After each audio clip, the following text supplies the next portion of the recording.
আমি চলে আসছি আজকে ধনবাড়ি বৈশাখী মেলার মাঠে। বৈশাখী মেলার মাঠে এখানে একটা দোকান আছে, দেখেন এটা হলো মাটির ব্যাগ। আপনারা যারা মাটির ব্যাগ নিতে চান তারা কিন্তু ওই যে আসতে পারেন ধনবাড়ি বৈশাখী মেলার মাঠে। চাচার নাম কি? আপনার নাম কি? রামকৃষ্ণ পাল। রামকৃষ্ণ পাল। আপনার বাড়ি কোথায়? কালীহাতি। কালীহাতি থেকে আসছেন? হ্যাঁ। এই জিনিস নিয়ে আসছেন? আর কি নিয়ে আসছেন? এই যে আমরা খেলনাপাতি নিয়ে আসছি। কতজন আসছেন? আছি আমরা 4 জন। 4 জন আসছে। বেচা কিনা কেমন হচ্ছে? এই মোটামুটি মোটামুটি না? কয়দিন চলবে? 3 দিন। 3 দিন চলবে।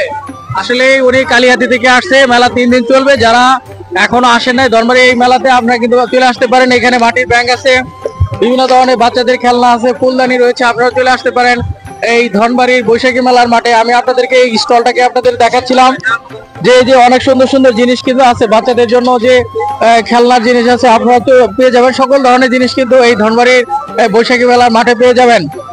আপনাদের জন্য ধনবাড়ি বৈশাখী মেলা মাঠে দাওয়াত করলে সবাই চলে আসবেন ধনবাড়ি।